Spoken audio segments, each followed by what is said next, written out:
shimwa shimwa mwami Yesu, hirya yawe nta yindi mana. Shimwa shimwa data wera, hirya yawe nta yindi mana. Shimwa shimwa Kristo Yesu we, hirya yawe nta yindi mana. Haleluya.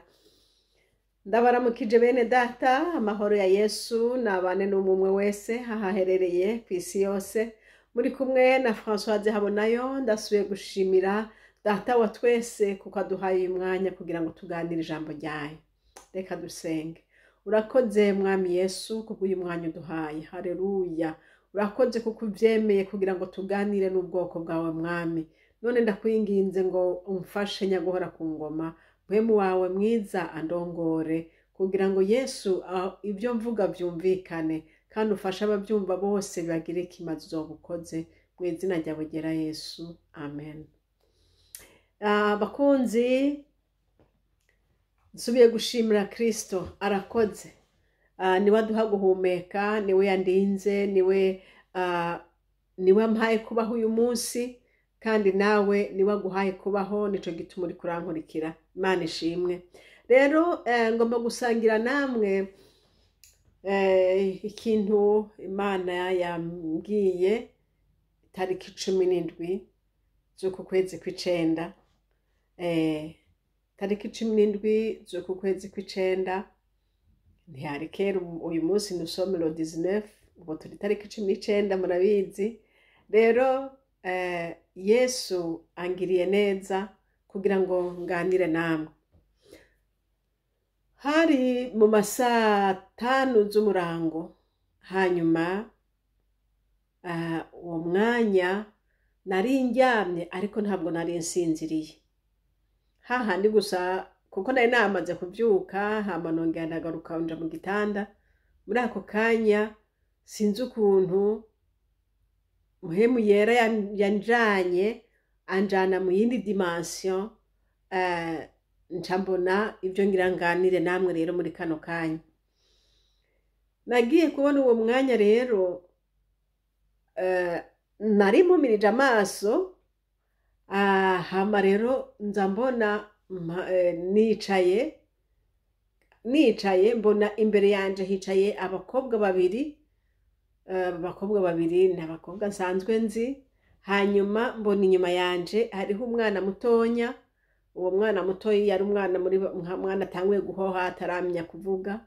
Hanyuma n'iruhande yanje hariho n'uwundi muntu hari yicaye, gusa uwo muntu sinamumenye ngo ninde.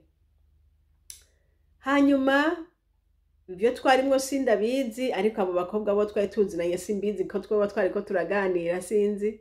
Ariko nza numva wa mwana ariko arahoha, noneho numva atanguye kuvuga amajambo yumvikana. Aya majambo ntangura kumva mbega ariko aravuga ibiki. Noneho numva ariko aravuga amajambo. Ayo majambo niyo nteye gukora video uyu mwanya kugira ngo nsangire namwe iyi message Imana yampaye. Uyu mwana numva ariko aravuga ngo araje Yesu Kristo araje. Kandi umuntu wese akoresha ico afise kimuhesha umugisha. Atangwe kuvuga ivyo, njambwira babandi nti andika ibyo bintu ntituvyibagire, andika. Ngira babakobwa kugira bavyandike ndabasubiramwe ibyo uwo mwana avuze. Hanyuma bakiriko baravyandika, wa mwana ntiyasubiye kuvuga rero. Hanyuma nanje ncansa nkaho umenga ubwenge buca buragaruka, mbega ibintu nibiki. Naciye nja mu masengesho ndasenga, ndavuga nti Mana ibi bintu mbwiye nibiki, ibi bintu nibiki, uyu mwana ninde, ibi bintu nibiki. Ariko Yesu atamishurira ko ari ubutumwa Imana impaye. Ariko jewe numva umenga ubwo butumwa, numva umenga umwanya wo kubuvuga narabuvuze bihagije. Numva umenga ntibikwiye ko noshaka kubivuga kubera ngira ngo abanzi mwese bene data mwese muranzi ndiko ndabaha ubutumwa Imana yampaye yandungikanye ngo ngende ko abantu ngo ndabahe amakarte d'invitation yuko ubukwe bw'umwagazi w'intama w'Imana bwegereje. Murabizi narabivuze kenshi, narabivuze mu ndimi nyinshi, narabivuze mu masengero menshi, narabivuze mu bihugu byinshi. Rero ku buryo bw'uko nari numva umengo icyo nico message Imana yosubira kumpa kandi. Ariko noneho nasenze Imana avuga nti Imana mbwira by'ukuri ni wewe umbwiye nze kuvuga ibi bintu kandi ni wewe kweri. Hanyuma Imana impa ijambo. Iryo jambo ni ijambo rivuga ngo vuga ntutinye kubera yuko ndi kumwe nawe. Iryo jambo narisomye muri Bibiliya, ariko ni jambo Imana yigeze kubarira Paulo igihe bariko baramugwanya ngo ntase kuvuga izina rya Yesu. Umumarayika araza mwijoro amubwiye ati vuga ntutinye. Haleluya. Nanje rero Imana icinzanira ayo majambo ati vuga ntutinye nzoba ndi kumwe nawe. Nshuti uri kurankurikira, wumvise message Imana ivuze? Aho ntihari kera, haciye iminsi ibiri gusa ngo Yesu araje ngo fata ibyo ufise ubikoreshe mu kuguhesha umugisha. Naciye mvuga none Mana ibyo navyo bisobanura iki? Ibyo bintu umuntu akora bikamuhesha umugisha ni biki? Reka dusome ijambo Imana yaciye impa muri Luka igice ca 3. Haleluya. Luka igice ca 3 turahera hariya ku murongo w'10. Turasoma mu izina rya Yesu Kristo. Ishengero riramubaza riti none tugire dute? Arabishura ati ufise impuzu zibiri nahe imwe utayifise, n'ufise ibyo kurya nagiracyo. Kandi haza n'abatoza kori kubatizwa baramubaza bati mwigisha tugire dute? Arabishura ati ntimugatoza abantu ibiruta ibyo mwagezwe. N'abasoda baramubaza bati tweho tugire dute? Arabishura ati ntihakagira umuntu mwambura ibyiwe canke mwagiriza ibinyoma, kandi ingero zanyu zibabombe. Imana ishimwe. Bariko barabaza Yohana umubatizi, baca baramubaza bati none tugire dute? Tugenze ngwiki muri uru rugendo rwo kuja mwijuru, muri uru rugendo rwo kubana na Yesu umuntu arugendamwo ngwiki? Haleluya. Aca arababwira ati umuntu afise impuzu zibiri naho uwundi atayifise. Umuntu yoba hari hica afise yirengeje ko akabona uwundi aburaniwe ntakamwirengagize ariko amufashe. Imana ishimwe. Muri izo nzozi, muri iryo yerekwa Imana yampaye yambwiye ati umuntu wese ico afise nagikoreshe mu kwihesha umugisha. Nshuti yanje mwene data umve nkubwire, ni ku nyungu zawe gukoresha ubutunzi bwawe ukabukoreshereza Imana. Ni ku nyungu zawe gufata ibijumbu byawe wateye ugasoroma ugashira mu nkoko ugashira umubanyi wawe uzi yuko atacu yaronsa afungura. Nusoroma ibigori vyawe ukamenya yuko hariho uyundi muntu amerewe nabi, hitana ibyo ufise ubikoresha ugende wiheshe umugisha. Haleluya. Imana ishimwe. kandi bikorane umunezero n'urukundo. Birashoboka ukavuga uti ntabyo mfise, nta kintu mfise, ndumukene. Oya, nta muntu numwe ari umukene ku buryo bw'uko adafise ibyo bakoreshereza Imana, kuko buriya n'uwitwa umukene bararutana. Ushobora kuvuga ngo uri umukene kubera yuko ubuze minervare y'umwana, amafaranga y'ishure y'umwana, ariko ukaba ufise impuzu zibiri zitatu, byo bavyiza koresha ibyo ufise wihesha umugisha. Koresha ibyo ufise inshuti yanje wihesha umugisha. Ndabizi waramaze kwakira Yesu, ibyo nivyo by'ingenzi, ibyo nivyo bitangurira ibindi byose. Kubera yuko Yesu Kristo naza azotwara abamwiteze, abamwiteguriye mu mitima yabo. Kandi ibi navyo dukora nibizoduhesha umugisha, nibizotwambikisha ibitsibo nitwagera imbere ya Data. Haleluya. Reka dusome irindi jambo mu gitabo ca Abikorinto ba mbere igice ca 3, turahera hariya ku murongo w'13.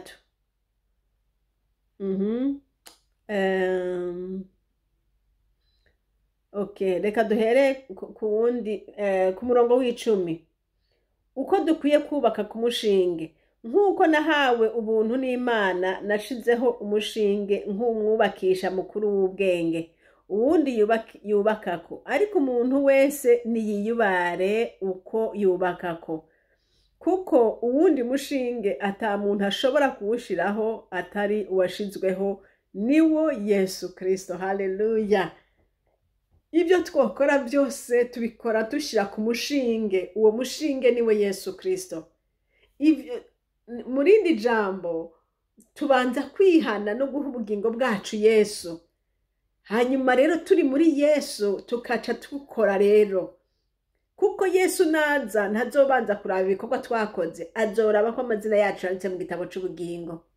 Hanyuma naheza kuraba ibyo aca zigenda kuraba mu gitabo c'ibikorwa, kugira ngo wewe nanje twambikwe ibitsibo. Haleluya. Nico gituma ijambo ry'Imana Yesu yatumye ku message avuga ati Yesu araje, Yesu araje. Koresha ibyo ufise kugira ngo wiheshe umugisha. Haleluya. Uyu murongo mu Bikorinto ba mbere igice ca 3, reka tubandanye twumve. Ku murongo w'12, ariko uwo mushinge umuntu niyawubakako inzahabu canke ifeza canke amabuye y'igiciro kinini canke ibiti canke ubwatsi canke ibishakashaka, igikorwa c'umuntu wese kizoseruka, wa munsi uzogiserura. Haleluya. Kuko uzohishuranwa n'umuriro, kandi igikorwa c'umuntu wese uwo muriro uzokigeza ico kirimwo. Igikorwa c'umuntu ico yubatse kuri uwo mushinge nicarama azohabwa ingero. Imana ishimwe. Igikorwa c'umuntu nicasha azobura ingero, yamara ubwiwe azokira, ariko nk'uwokowe mu muriro. Imana ihabwa icubahiro. Ngo umuriro uzogeza igikorwa cose umuntu yakoze ashira kuri uwo mushinge. Aha bariko baravuga mu buryo bwo kubaka inzu, murabibona. Iyi mvugo ni imvugo yo kubaka. Urana umuntu yubatse akagira umushinge mwiza, hanyuma rero akaduza amatafari akagirane, urana ko haba ibintu byinshi cyane umuntu aba yakoresheje. Ariko aha havuze ngo igikorwa c'umuntu wese. Ubu twebwe turiko turavuga igikorwa umuntu akora kugira ngo yiheshe umugisha. Aha bavuze ngo igikorwa c'umuntu wese kizoseruka ico kirimwo, ngo wa muriro uzogiserura. Yesu nashimwe. Ngo yaba ari igikorwa c'izahabu, yaba ari igikorwa gikoreshejwe ubwatsi, yaba ari giki, umuriro uzogiserura ico kirimo. Aha mushatse kuvuga ngo ubwatsi, izahabu, iki, urumva ko bitandukanye. Womenga umuriro woshobora ubwatsi gusa, ariko umunzane w'Imana canke ukuntu Imana izobigenza niyibizi. Ushobora kuba wakoze akantu umenga ni kantaco, mugabo ukagakoresha umutima mwiza, umutima ushima Imana. Uwundi ashobora kuba yakoze ibintu binini cane, yatanze amamiliyoni n'amamiliyoni kugira ngo yerekane ko ari umutunzi. Uyo ndamubwira ntibikorwa by'ubu bizosha, nta ngero y'ivyo bintu bya mwena gutyo. Imana iraba umutima. Imana ishimwe. Niba afata inkoko yawe ukagenda ugashira umukene, ukajana n'umutima uvuga uti Imana iguhezagire, ukajana n'umutima uvuga uti Imana ndagushimiye kuko uyu munsi wampaye ibyo kurya, abana banje bakaba bahaze, reka mwami n'abariya nabo baronkeko, ukabikorana n'uyo mutima wo gushima Imana. Haleluya. Ico gikorwa cawe umuriro ntuzogiturira. Imana ishimwe. Naho kizoca mu muriro kizorama. Imana ishimwe kuko Kristo niwe mucamanza, niwe wenyene azogera ibi bintu, kandi niwe wenyene azoshakura ati birakwiye canke ntibikwiye. Nico gituma rero inshuti zanje, iri jambo Imana yantumye kuvuga ni jambo rikwiye cane, kandi Imana ishimwe nimenye igihe, nimenye ibihe. Ushobora kuvuga uti mbega ibi bihe none Yesu agira azi ubunyenega yemwe, none ko nari mfise amaproje menshi, none ko bimeze uku, none ko bimeze uku. Reka nakubwire ngo iyi si ya none igiye gushira, kandi niko biri na mwebwe murabibona. Iyi si iri kwiraja, murabibona babwenge bw'isi bafise ukundi bariko barabibona bitegura. Haleluya. Ariko reka mbwire umuntu yiteze Yesu Kristo. Yesu yambwiye ngo ndakubwire ngo Yesu araje. Haleluya. Ufise ibyo utinya uvuga uti none gamana ejo bizogenda gute, ko mbona babwenge bw'isi basaze, ko mbona bateguye biriya na biriya na biriya, jewe nzobibamwo gute? Reka nkubwire ko Yesu yaje kumbarira ngo Yesu araje. Haleluya. Iyi minota ni umwanya usigaje, koresha ibyo ufise wihesha umugisha. Ibi dufise yamazu Yesu yaduhaye, ibi miduga dufise, ibi bintu byose dufise, byose bizosigara ku isi. Ikintu kizogukurikira conyene nico uzoba wakoze kizoguhesha umugisha imbere y'Imana. Haleluya. Nico uzoba wakoze kizopimwa kigasangwa umuriro utagituriye. Imana ihabwa icubahiro. Bene data, umwami wacu Yesu Kristo araje, niko yambwiye ngo ndababarire. Wewe uri kurasuhuza umutima, wewe uri kuravuga uti mbega biragenda ngwiki, wewe witeze Yesu. Hariho abantu bafise ubwoba buti nyo turagowe, iyi si tuzoyibamwo ngwiki. Reka nkubarire Yesu ni wenyene ibihe. Haleluya. Data wa twese ni wenyene ibihe, arabizi ahisi igeze, arabizi nawe ahageze. Nico gituma aje kumbwira ati araje, araje. Koresha ibyo ufise wihesha umugisha. Wagize neza kwakira Yesu, kuko nta rundi rufatiro ruhari. Wowe utaramwakira hindukira. Nta rundi rufatiro ruhari atari muri Kristo Yesu. Niba warahushije uyu Yesu, inshuti yanje hindukira. Ucyumva rino jwi ririko rirakubwira, hindukira uhe ubugingo bwawe Yesu. Mubwira uti mwami Imana ndaje, nyakira unyandike mu gitabo cawe. Haleluya. Ucuhindukira, ucuhindukira ukurikire Kristo. Imana ishimwe. Hariya muri Mariko, turahabe muri Mariko igice ca 13, Mariko 13, turahera hariya ku murongo wa 32, tubone haravuga ngo iki. Mariko 13 ku murongo wa 32 haravuga ngo, ariko uwo munsi canke iyo saha ntawe ubizi, niyo boba abamarayika bo mwijuru canke umwana w'Imana, atari data gusa. Mwiyubare mube maso musenge, kuko mutazi igihe bizoshikira. Ni nk'umuntu yasize urugo rwiwe aja mu kindi gihugu, asigarana abashumba biwe urugo, kandi ahejeje gushingira umuntu wese igikorwa ciwe, abarira urarira ngo yamagavye. Nuko mwame mugavye, kuko mutazi igihe nyene urugo azozamwo, namba ari ku murango canke mu gicugu, canke mu nkoko, canke mu mutwenzi ukitse, kugira ngo niyaza giturumbuka ntasange musinziriye. Haleluya. Ariko ico ndababarira ndakibabarira bose, nti nimwame mugavye. Ijambo ry'Imana ratubwiye ngo ntawe ubizi umunsi Yesu Kristo azozirako, data wenyene. Haleluya. ni wabizi. Nico gituma ari we wenyene avuga ati ndaje, haguruka, be maso, kora birya na biriya na biriya, ndaje. Kristo Yesu araje mwene data. Iri jwi uri kurumva ni ijwi ryo kugukangura no kukubwira ico Imana yavuze cukwiye gukora. Nta rundi rufatiro ruhari, ni muri Yesu. kandi nta wundi amenya igihe azozira, niwe wenyene, ni data gusa abizi. Imana ishimwe. Kandi aravuze ngo ni mwami mugabye, haleluya, ngo ntazosange musinziriye. Ndashima Imana abari muri Kristo buzuye mpwemu yera, nta gusinzira kubabamwo. Naho aja mu vyashara, aja mu vyashara vyiwe yirinda icaha, araba ngo umunzane wiwe ntupime ibidakwiye. Naho abari mu bindi, aja mu bindi akora neza, azi neza ko akwiye gukora nk'uko bibereye. Imana data ibaha umugisha bene data. Yari amajambo narifise kuganira namwe, abayumvise Imana ibahezagire. Igikorwa c'umuntu wese kizopimwa, haleluya. Dukore twerekeye mu magodoka. Yesu avuze ngo araje. Imana ibahezagire. Mwari kumwe na Françoise Habonayo.